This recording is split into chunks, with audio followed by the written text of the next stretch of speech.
नमस्कार, मैं डॉक्टर सत्यवीर सिंह, सहायक आचार्य हिंदी, लाल बहादुर शास्त्री राजकीय महाविद्यालय कोटपुतली। प्रिय विद्यार्थियों, आज हम बीए पाठ द्वितीय हिंदी साहित्य प्रथम प्रश्न पत्र के अंतर्गत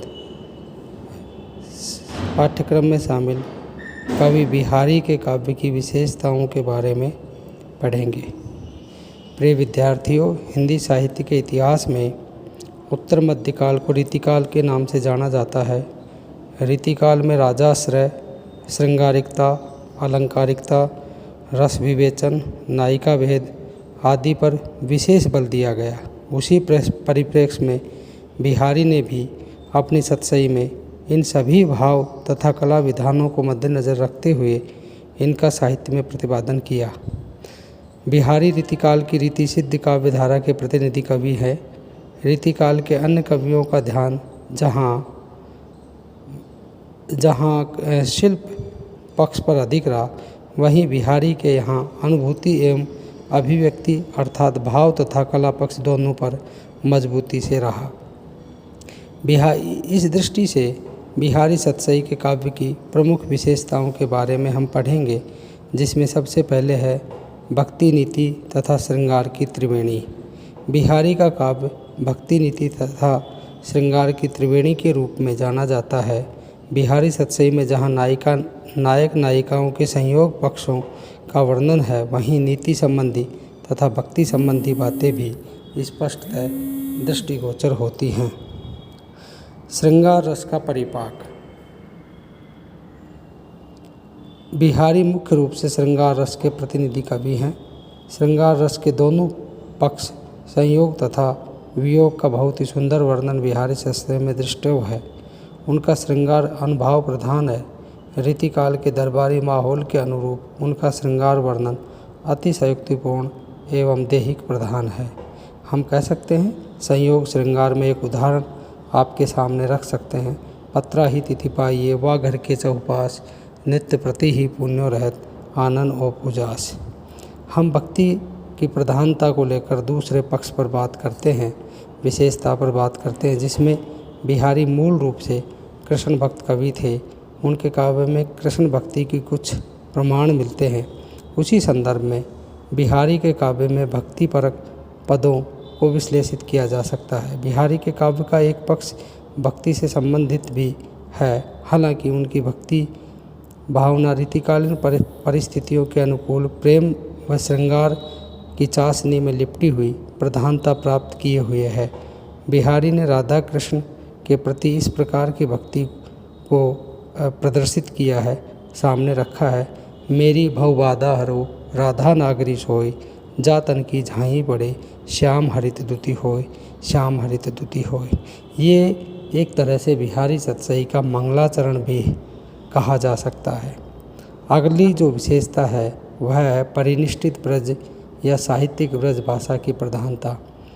मूलतः ब्रज के दो रूप हमें दिखाई पड़ते हैं, एक जो ग्रामीण ब्रज भाषा है और एक साहित्यिक या परिनिष्ठित ब्रज भाषा जो साहित्य में प्रयुक्त हुई है। सूरदास के काव्य में हमें ग्रामीण ब्रज भाषा का नमूना देखने को मिल सकता है, तो हमें बिहारी के काव्य में परिनिष्ठित या साहित्यिक ब्रज भाषा का परिपाक हुआ है। बिहारी का अभिव्यक्ति पक्ष अत्यंत मजबूत है। बिहारी भाषा की दृष्टि से देखें तो उनका काव्य गागर में सागर के सामान्य है, जहाँ एक दोहे में भाषा की समासिकता तथा समाहारकता क्षमता देखी जा सकती है। कहत नटत रीजत किजत मिलत खिलत लजियात, भरे भून में करत है नैनन ही सब बात। ये तमाम जो शब्दावली है और ये दोहे हैं, इनकी सृजना है, इनसे हम स्पष्टतः कह सकते हैं कि बिहारी का भाषा पर बहुत ही मजबूती से पकड़ थी। बिंब विधान। बिहारी के शिल्प का एक अन्य मजबूत पक्ष उनका बिंब विधान भी है। बिहारी सतसई का प्रत्येक दोहा बिंबों का भंडार है। अनुभव आधारित श्रृंगार व दरबार वातावरण के कारण यह विशेषता कुछ ज़्यादा ही दिखाई देती है। हम कह सकते हैं जो बहुत ही सुंदर एक उदाहरण बिंब विधान का है। बतरस लालच लाल की मुरली धरी लुकाए, सोहें कहें बोहने हंसे, देन कहे नट जाए। बहुत ही सुंदर बिंब विधान का ये उदाहरण है। फिर है अलंकार योजना, अर्थात बिहारी के काव्य में अलंकारों की प्रधानता, अलंकारों की सृजना, अलंकारों की अवतारणा। बिहारी के काव्य में जिस तरह से श्रृंगार, भक्ति, नीति की त्रिवेणी बहती है, ठीक उसी तरह से अलंकार भी उनके काव्य में ठाठे लेते हुए हमें दृष्टव्य हैं, दिखाई देते हैं। इसी प्रकार बिहारी के अलंकार योजना भी विशिष्ट है। उनका काव्य अलंकारों की विविधता हेतु प्रसिद्ध है, जहाँ रूपक, उपमा, विरोधाभास व अतिशयोक्ति की छटा देखने को मिलती है। इसमें हम अतिशयोक्ति का एक उदाहरण आपके सामने रख सकते हैं। पत्रा ही तिथि पाई व घर के चौपास, नित्य प्रति ही पुण्यो रहत, आनंद ओ पूजास। इसी प्रकार से एक और अन्योक्ति उदाहरण अलंकार का उदाहरण बहुत सुंदर है, जो बिहारी सतसई की एक तरह से बुनियाद है।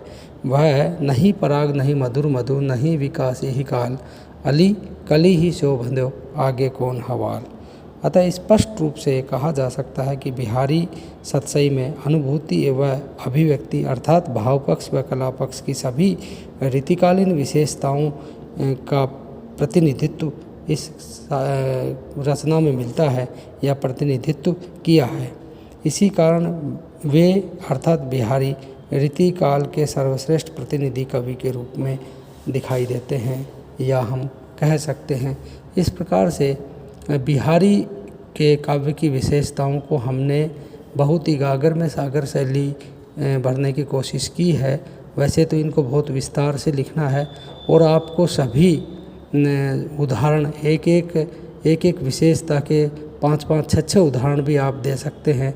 उससे आपका जो लेखन है और आपका जो उत्तर है वो बहुत ही मजबूत बन जाएगा और आपके मूल्यांकन में बहुत अच्छे अंक आप अर्जित कर सकते हैं, प्राप्त कर सकते हैं।